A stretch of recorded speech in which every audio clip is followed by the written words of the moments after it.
This video is an introduction to throwing on the wheel. It's quite similar to the intro I give students who come for a 2-hour session just to try their hand at the wheel. So it walks step by step, fairly granularly through some parts. Give you a spot to get started. It's not exhaustive, nor anything I say in this video is the law. There are many different ways to accomplish the same things. This is just meant to be a good start. One of the first things we need to think about as we sit at the pottery wheel is how we sit. I encourage people to sit quite close to the wheel so we can have a leg on either side. You probably can't see from the camera, but I only have about a fist between me and the pan. I find this is a good starting place for people. Although moving yourself on the stool is helpful for you to get a good posture and a good support as you work on the wheel. So don't sit in one place. Be kind to your back. Your back will complain. Be careful about that.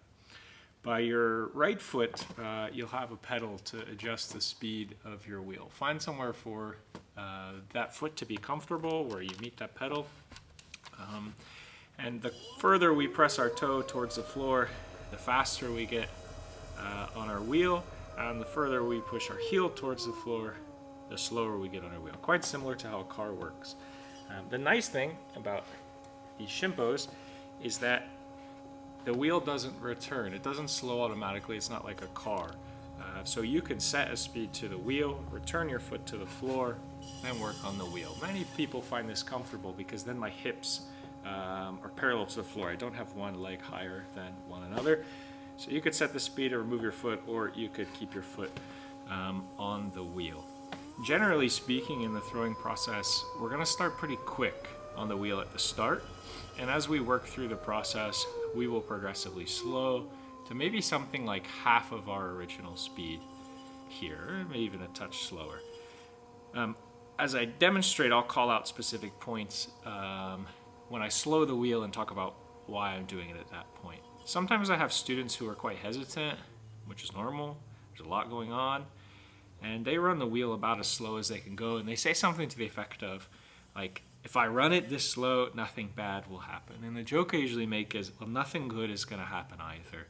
It's a little counterintuitive for people just starting on the wheel, but we don't want to think about our hands as pushing the clay and having it take shape, but rather we think about our hands as walls that are telling the clay where not to go. So what that means is all of our movements with our hands are quite slow and gradual, and we're asking the clay to move against those hands.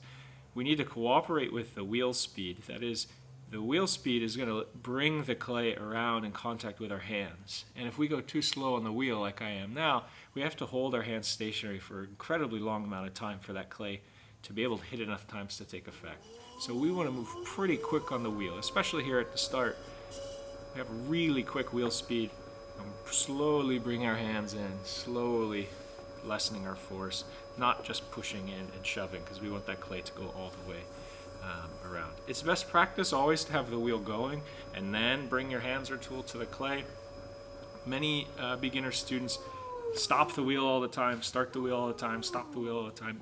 Just get a good speed, work with the clay there. Unless something catastrophic happens, you don't really need to stop the wheel. So we're thinking about that, the wheel speed as we work. The second thing we want to think about as we work is support. I'm going to show you here in a second. I'm going to work with 1 pound of clay today. And even that 1 pound of clay has enough force behind it with the wheel to move your hands around. Like I said, we want our hands to be like walls. They're as stationary as we can get them. So we don't want those hands to be pushed side to side with the clay. So what you want to do is utilize your lower body to help support your upper body. Many people find it a comfortable place to start to take their elbows and bring them in towards their hips. Now this goes back to my conversation about how you're seated on the stool. You want to make sure you're at a comfortable spot. I have to be a little funny because I have this overhead camera here, but we want to tuck those elbows in. You don't want your elbows to be wagging around. If your elbows are wagging around, your hands are moving, you're not asking the clay to go where it needs to go. I'm a little lankier. I like to do my elbows mid-thigh. This is a comfortable spot for me, but many people, especially if you don't have as much upper body strength, you want to tuck your elbows in. Then here we can be quite strategic. We can even lean forward with our torso And we have a lot of force behind that. We don't need a lot of muscular strength. We just lean and can push into the clay. So we're thinking about that. How can we support our body as we work? Third thing we're thinking about as we work is friction. If I just put my hand dry up against the clay, it's not going to behave well. There's too much friction. That clay will catch my hand. It'll kind of slough off. So you want to use some water to help cut down on that friction. That water management is actually much more difficult than you'd anticipate when you start learning. A beginner often uses way too much water. We don't need to shower the clay. And what happens with too much water is we work that water in, your clay becomes a soupy mess, loses some structural integrity, doesn't behave. So a lot of the process of learning as a beginner on the wheel is learning to use less water than you think you need so that your pot doesn't become so saturated so that you can work with it longer without it flopping around. So those are the three things we're thinking about: wheel speed, support, and water as we work. And I'll go ahead and jump in here. You should come to the wheel with some prepared clay. Many people come with a ball of clay. I personally like to use a cone of clay, and a cone of clay with a rounded bottom. The reason I want it to be rounded is when I throw this down, I'm not capturing any air, so I don't want a divot there in it. Either is fine. These are both 1 pound of clay. I find this is a good place for beginners to start. I wouldn't start with much less than this because it becomes too small to be able to use your hands around. You could go bigger, 1.25 pounds, 1.5 pounds would be a good place. Personally, I think 2 pounds would be a lot to ask, but you go for it. Try what works for you. So I'm going to take this cone. My goal here at the start is to get my clay to stick to my wheel. My wheel's a little dirty, but you see I've got rings inscribed here to show me the center. I need some force. I don't just want to set this here. I want to throw it down. I want it to stick and sort of get some suction. So I usually raise my clay quite high, 1.5 feet, 2 feet in the air, and I'm going to throw it down with some force, not just drop, but throw it down, aiming for that center. And you can see it's smushed out. It's quite secure now. I probably wiggle the whole wheel. With it, I want to make it sure it's secure. Although you'll notice I'm not quite at the center. It's a good idea at this point. Don't start the wheel and start working with this because we're going to have to work this back towards the center. Rather, I can just skate it at this point, give it a good love tap for good measure, and now it's nice and secure. The reason I like the cone rather than just the ball is we start out here, even if I pound it down, with more of a conical shape, more of a mound or a cone sort of deal. Because our first part of the process of throwing on the wheel is centering. That is, we're going to take this clay and make it as round and uniform as we can. Since we're working rotationally, that is, the clay is spinning around, we need it nice and uniform. Any sort of irregularities we're going to fight the whole way through. So the centering process is quite critical to the success. This sort of gets me a half a step down the road already. So that first part that I just mentioned is a centering part of throwing on the wheel. Then after that, I divide the process into 2 other parts, which is opening up. We're going to begin to give this shape. And then the last part is pulling up. We're going to lift the walls, thin them, gain some height as a result. That last part is like the magical part. You watch a video, it looks really cool. It's also pretty tricky. There's so many different ways to go about it. I'll show you a couple in this video, but again, like I said before, your hands are not my hands, so you're going to have to experiment, or you may resonate with some other different way of going about it. So here at the start, I'm going to go through the centering process. The way I like to center is by coning. Some people don't go for a full cone, they just kind of push it in. I think you lose a lot of what's at play. So I'll talk about this coning process and show you what I mean. So here I'm going to go a quick speed on my wheel. On this wheel I go nearly as fast as it'll go. It's quite quick. I can't even track it with my finger. And I need, like I mentioned before, some water for my hands. You could use a sponge. I'm not a big sponge guy. Usually what I'll do is just take my hand, dip it in my water, bring it to the clay, and I've got, frankly, a little more water than I even need there. Here, where I'm working in the studio, we have fluorescent lights above, and so what I tell students is I want to be able to see the shine of the lights on the clay. That is, it looks a little shiny, not just dry and matte like this. You may be able to see in this overhead camera the difference in the shine. There, I've pushed so hard into the clay, I've worked that water into it. So I need to have water on the clay, water on my hands. It doesn't need to take a bath, but I need some water on there. I'm thinking about my elbows being supported, and my first movement here is to cone up. That is, I'm going to push towards the center of the clay, and I'm going to work my hands up in an effort to make a cone. Think witch's hat, traffic cone, something like that. My goal here is any of these bits that are a little wobbly that are sticking out, I'm driving them in and up. So I'm creating uniformity in the round. That is, it's nice and circular, and any extra bits are getting pushed up to the top. Any irregularities I have, I can deal with there. Many people's first inclination is to use their fingers to do the work. They're used to their fingers manipulating things in the world. Your fingers don't have a lot of direct support. Unless you have really strong hands, this becomes quite difficult. So I encourage people rather to make contact with their palms. If we make contact with our palms, that has a direct line of support through our forearm, and our elbows are grounded. Another way you can think about this is I'm trying to draw a line from my hips to the center of the clay with my forearm. That is, my forearm is pointed straight at the center. That leaves me with making contact with the clay here on my palm.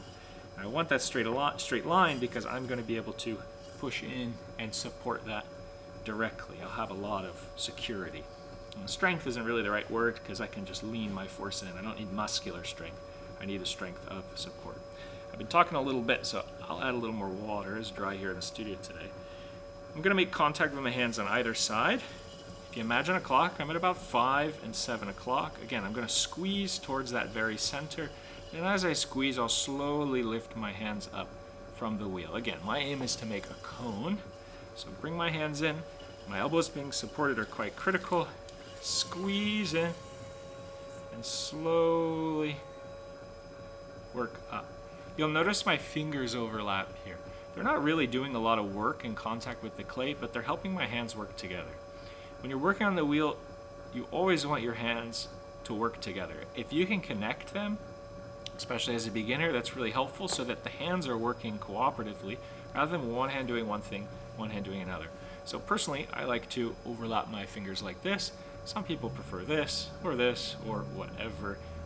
It's a good idea to try it. It's a good support. Here, I've got a good start of a cone, but a little wobble here in the middle.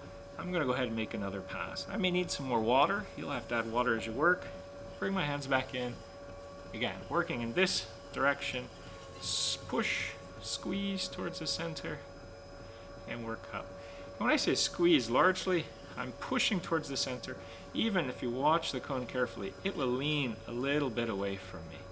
And that lean is helpful to get some force. You're not, unless you push very hard, you're not going to knock it over, and that lean is going to help you work it into a cone.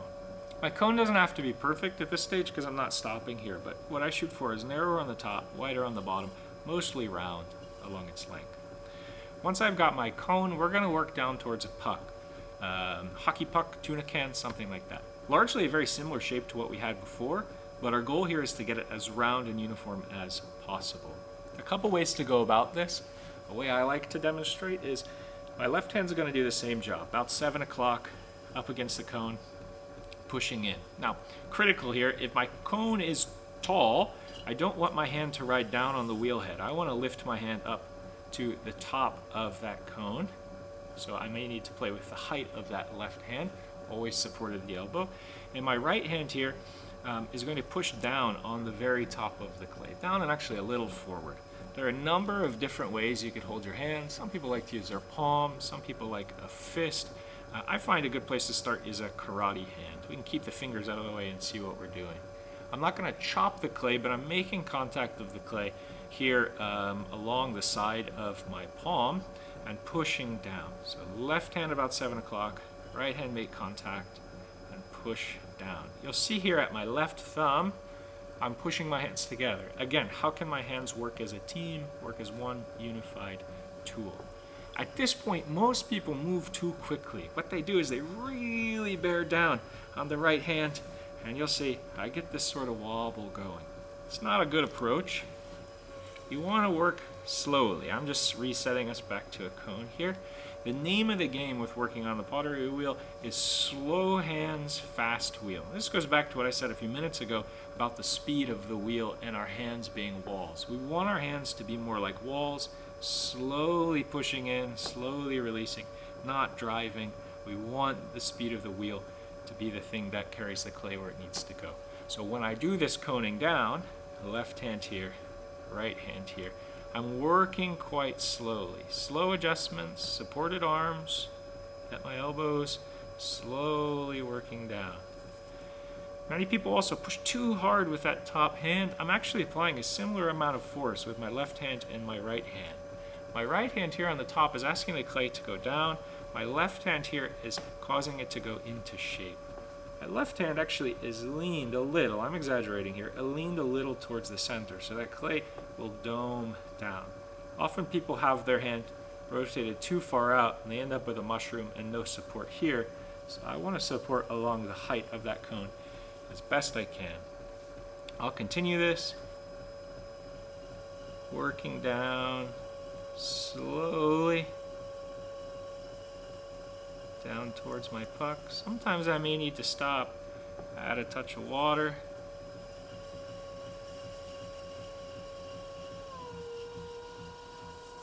And we could go down. I have a fairly good puck, a little wobble right here next to the wheel, but not too bad. That's the puck I'm going for. You could be dished, you could be domed, roughly flat. For what you know at the start, it's not really going to influence you too much. But my real thing here is as round as I can get it. That is, if I put my hands on either side, my hands aren't moving around. Now, sometimes you go through, you do your puck, and it still has a lot of dance. It has a lot of wiggle to it. Or if you put your hands here, they're not standing still. If my puck is perfectly round, my hands aren't going to move left to right or front or back. They're just going to be able to sit there sort of stationary. So here I've got enough wobble left in my puck.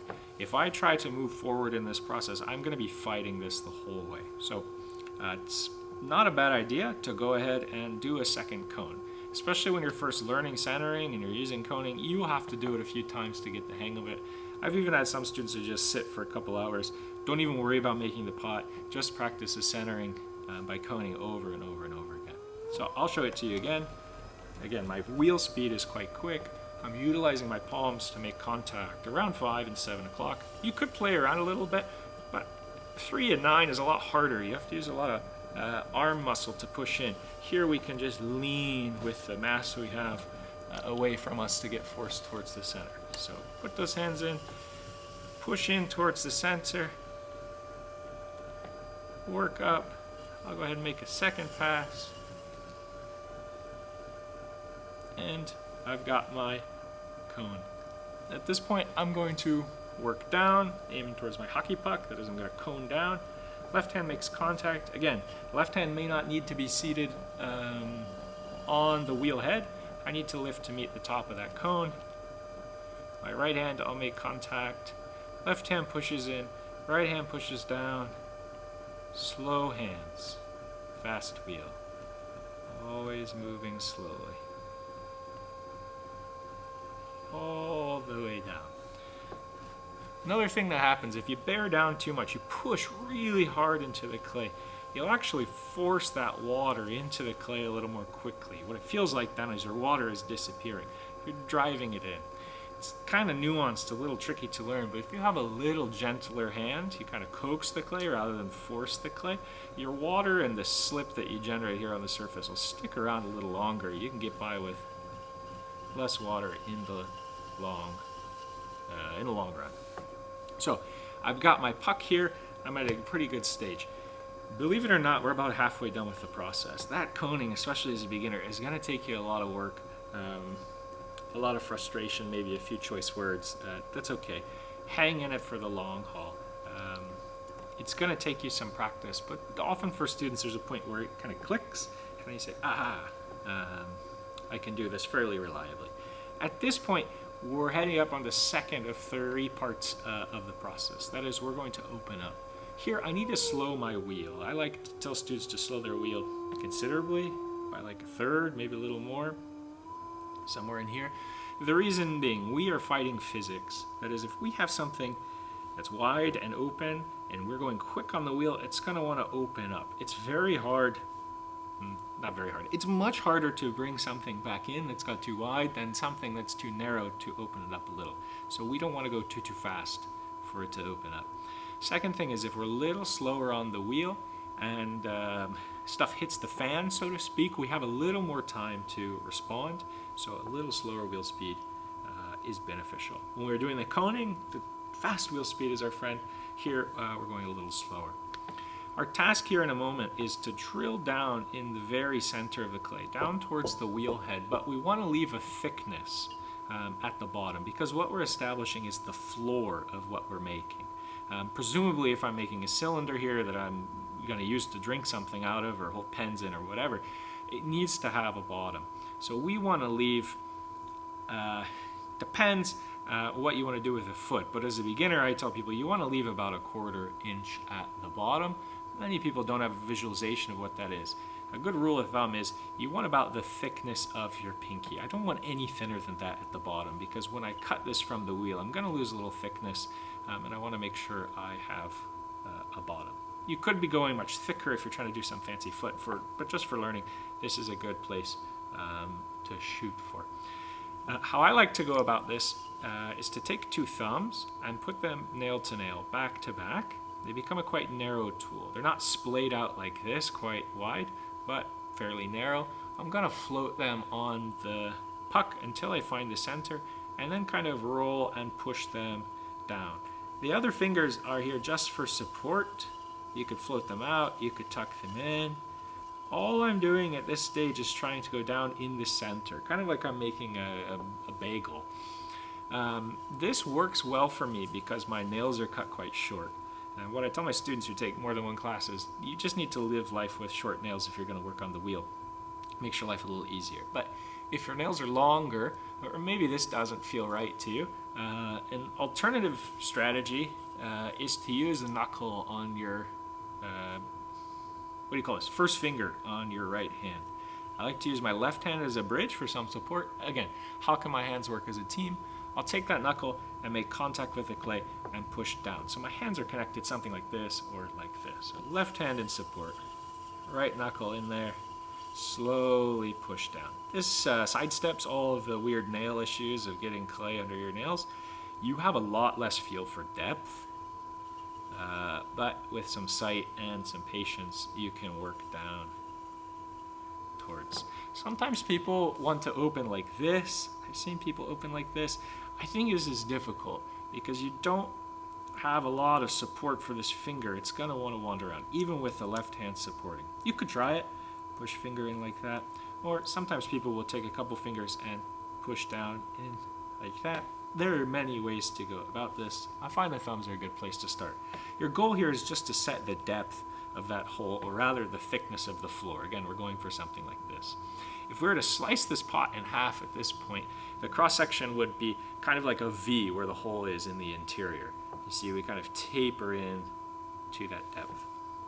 I almost skipped over a part, which is you want to, if you're curious about the thickness you have there, with a lot of practice, you can sort of by sight and by feel know how thick that is, but you don't have that at the start. A good way to see your thickness is to take a needle tool. With my wheel off, I'm going to stab the needle tool all the way down to the wheel, and then put my finger on top of the clay. I'm going to hold it in place on the needle tool, pull them out together, and then I can see from the top of my clay to the wheel, or from the wheel to the top of my clay, I have about that thickness. I have about the thickness of my pinky. I'm at a good spot. If you're too thick, I could work down a little further. If you're too thin, we can fix it. I'm not going to talk through that in this video, but if you're learning, I'd say just rock and roll with it. Practice the rest of the steps and then try again on the next one. The best way to become proficient on the wheel is to not hold anything precious. That is, if you have the time and space to really practice, don't worry about saving things. They may feel like wonderful now, but in the future you'll look back and be like, wow, that's a really chunky thing. Your learning is going to move the quickest if you're willing to repeat, and sacrifice things to learning. I'll talk about that a little more in a minute. I've got my thickness there set and measured. I'll bring my speed back up to where it was before. I'll push down a little bit, make sure I've sealed that hole. And now I'm going to move on to my next step. I've set the depth of this opening, or rather the thickness of the floor. Now we want to set the width of the opening. Or another way you could think about it is, how wide approximately do I want the base of the thing that I'm making? If I'm going for a cup, I might open to about this far. If I'm going for a bowl, I might go further. I am limited by the amount of clay I have. Here I only have a pound. I can't do a huge amount, especially as a beginner.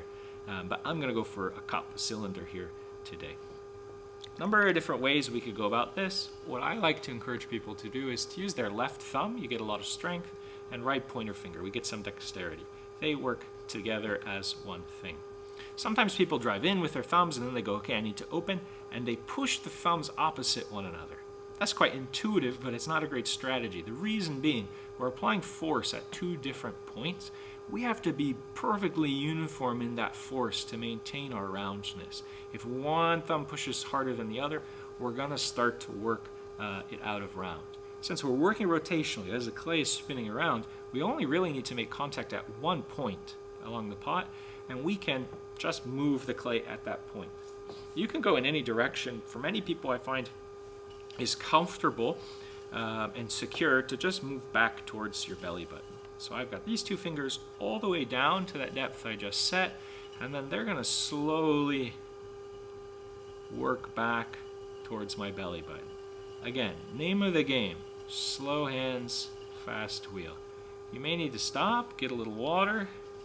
Start here back in the center. My hands have risen a little bit. And I'll work back towards me. If there's something wrong with the interior of that floor, I can always come back, push down, work across it. My goal here is nice and flat and then a chunky wall. Or here's a cross section I have. Nice and flat, chunky wall. We want to have a fairly squared off inside corner of that. Sometimes people have quite the taper. What that'll leave us with is a bunch of unused material, a bunch of excess material in the end. So if we can square it off, that's helpful for us. So I've got this nice little chunky pot. That takes us through the second of the third of three parts. So we have opened up successfully. This takes us to the last part of the process, the pulling up. This is where it looks magical. Again, like before, we're gonna slow our wheel. So quite the slowest we'll use. You don't want to be a speed demon here. You do a speed demon here, especially as you thin the wall, it's not going to have the structural integrity. You're going to snag a finger, it's not going to end well. So I'm slowing my wheel quite substantially. I like to make a conceptual analogy to toothpaste. That is, if your toothpaste tube were mostly empty and you're trying to get the last bits out of it, you might take two fingers together and run them along the length of the toothpaste tube. You'll get a bulge of toothpaste that rides along, and then it comes out the other end. In concept, we're going to do something similar here, although with less speed and less force. That is, the clay is a certain thickness right now. We're going to create an opening between our two hands that's narrower than that thickness, and we're going to keep that same distance and slowly move up away from the wheel. What that's going to ask the clay to do is to ride along up, kind of like that bulge of toothpaste. We'll get a thinner wall and a taller wall as a result. Different than before, we're going to have to repeat this a number of times. It might take you 3, 4, 5, 6, 7 times until your pot flops, or you're not brave enough to continue, or the wall is thick enough. Some master potter sort of people would say you want to aim for about 3 pulls on a pot. You will go through many, many pots before you get to a 3-pull sort of deal. Your goal should just be efficient, see how far you can take, you can take the clay. There are a number of different ways you can hold your hands. Some people like to approach with knuckles, so I've curled fingers, making knuckle like this. Some people like to use an open hand with fingers, right hand, left hand like this. Some people even pull across one hand. Some people use an open hand and the fingertips. There are many different ways you can approach this. I would encourage you, watch many different videos, talk to many different potters. Something will resonate with you, and then probably 6 months from now it'll shift. Who knows? There's not one right way to do it. There are some pros and cons to different approaches, but find something that makes sense, work with that. What I don't want to do is just squeeze flat and sort of ask the clay or hope the clay moves up. We do want to squeeze at a point and move that point up. That's the best, that's sort of the best way to learn for the long run. How I like to encourage students as their first time trying to pull up is to make hands like this and split their fingertips. Again, we want our hands to work as a team, so I'm connecting them here at the heel of my palm, I guess you'd say. I don't have to be perfectly symmetrical with my hands. Sometimes I actually shift a little bit in how these hands connect here. But what we want to do is make contact with our right hand on the outside of the pot, contact with our left hand on the inside of the pot, and we're aiming to squeeze straight across towards one another. Squeeze is kind of a misnomer. I'm not squeezing. Squeezing sort of suggests there's a continual force. Here, rather, I'm squeezing in to get a distance, and then my goal is to hold that same distance, not to wander in and out. What I'll do here then is add a little bit of water, come alongside. Because of the rotation of the wheel, here my wheel is going counterclockwise. In North America, that's the right-handed way to work. It's usually best to work here between 3 and 5 o'clock, somewhere in here on the pot. The reason being, the clay moves through those fingers and away.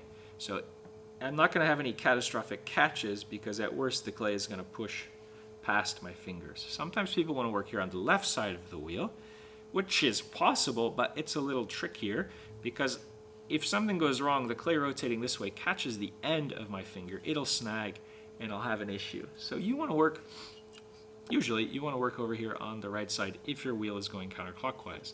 If your wheel is going clockwise, the opposite direction of mine, then it's logical to work here on the left because the clay is moving through those fingers. So here I am on this right side. Make contact on the outside, make contact on the inside. How can my hands work as a team? I'm going to squeeze together a little bit and then slowly work up away from the wheel. I like to say it's like a crappy elevator. You can only get on at the basement. You can only get off at the roof. That is, we want to make one pass from bottom to top and then come back and make another pass. We want, as much as we can, to end with a uniform wall each time, not thick and thin spots. If we try to get back on at floor 5, we may squeeze a little bit too much between our fingers. Our fingers will meet, we'll rip an onion ring off the top, and then you'll be frustrated. So we want to work bottom to top each time. So I'll bring my hands in, squeeze just a little bit, and then slowly work up those hands together. You see here, I haven't done much. Maybe I've doubled in height, probably not even. That's fine. As a beginner, we're looking for just slow process as we go. Once we get to this stage reliably, you can be a little more spirited and try to move more material, but we don't want to do too much in one go at the start. So I'll repeat the same thing. Right hand, left hand, hands together. Squeeze between my fingers a little bit and slowly work up. We can gain some more height. This next pull, I'll do a little more material. You'll be able to see that bulge on the outside rise up. That's my analogy to the toothpaste. Right hand, left hand, squeeze, slowly work up, and we can go. Again, this may take you 4, 5, 6, 7, however many times in order to get the height you're looking for. Sometimes students ask me, how thick or how thin should their walls be? At the very start, it should be as thin as you can get them. After a while, it's not really thick or thin, it's the uniformity. My goal is the uniformity across the walls and the floor. Sometimes as I'm working, I'll have a little bit of irregularity on the rim. It's good practice to come back and compress that rim between each pull. How I like to do that is to make a C with my left hand, meet outside, inside, come along with a finger or two, and push on top. So I have 1, 2, 3 points of contact, trying to get that rim nice and round. I may even work it down just slightly. That keeps things in line. I may say, ta-da, this is as far as I can go. I'm happy with this. I want to point out a few things. Is often as a beginner, you'll have a skirt. Here at the bottom, we have a flare of material. Often, you're sort of ramping your squeeze in and you leave material behind. With practice, we can work to incorporate that in. At the start, you may say, hey, that thing's just in my way, I want to get rid of it. We can cut it away pretty easily. It's a little sort of inefficient use of material because we're not incorporating it to the pot, but efficiency isn't everything. I like to use the nose of a wooden rib, bring it alongside, take the tool in two hands, just slowly ease it in. We can cut that excess away, throw it in our pan or make a pile or whatever. Don't try to push it back in the pot, it's not going to go, and we can cut that away. Maybe we want a nice straight uniform wall. We can again use the rib, use the long edge, bring it alongside, little support from the interior. And we can straighten that up. It's a good practice here where we meet the wheel to just have a little bit of an undercut. Because here I'm going to wire this off. That undercut will help that wire find its way underneath.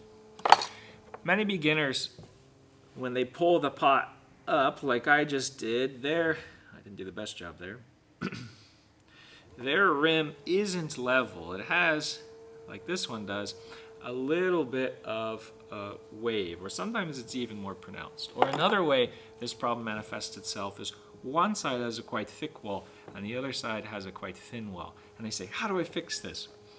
At the moment, you can't do a lot to fix the underlying problem, but what it's a product of is either A, your centering process wasn't that great. That is, when we did the cone up and cone down, we didn't end with a circle, we ended with an oval.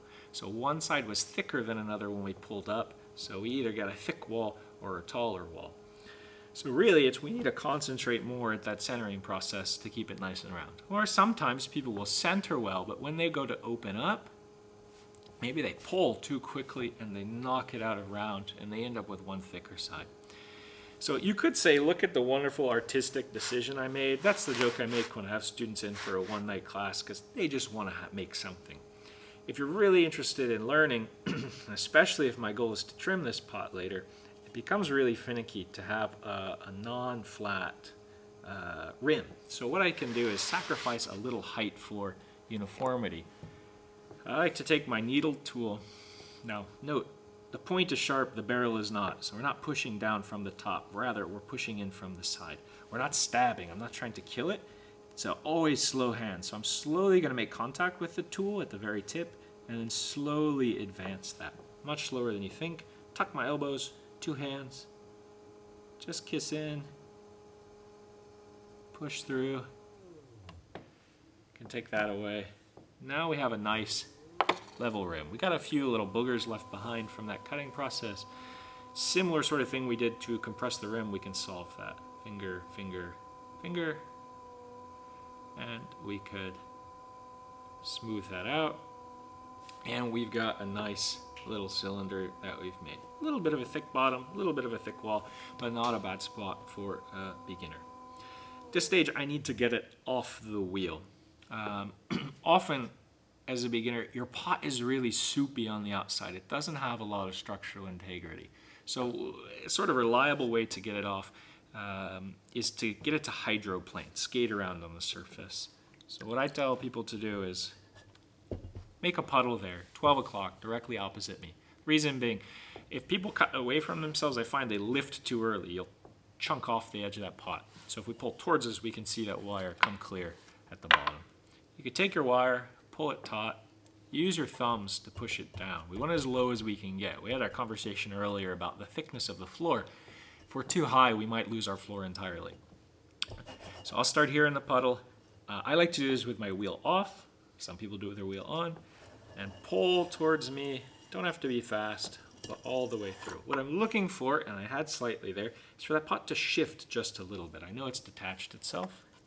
And then I can use a finger, push alongside the bottom, see if I can get it to slide around. If it doesn't want to move quite readily, cut a second or third time.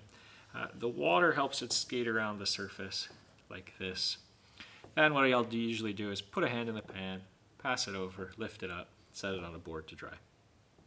Another way you can go about this is not with the water, but if your pot isn't really soupy, and especially if I've chased it at the end with a rib to have a nice dry side, if I have relatively clean hands, here we got a sponge next to me, if I have relatively clean hands, even without water, I can cut the pot, cup, it's not going to work here because it's already wet, but cup the pot and lift up quite easily.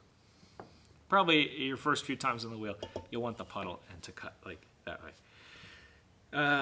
If you have the time and space to keep practicing and learning, the best thing, or one of the best things you can do, is try to make the best cylinder you can, and then we're going to sacrifice this to learning. That is, we're not going to keep it, and we're going to see what knowledge we can glean.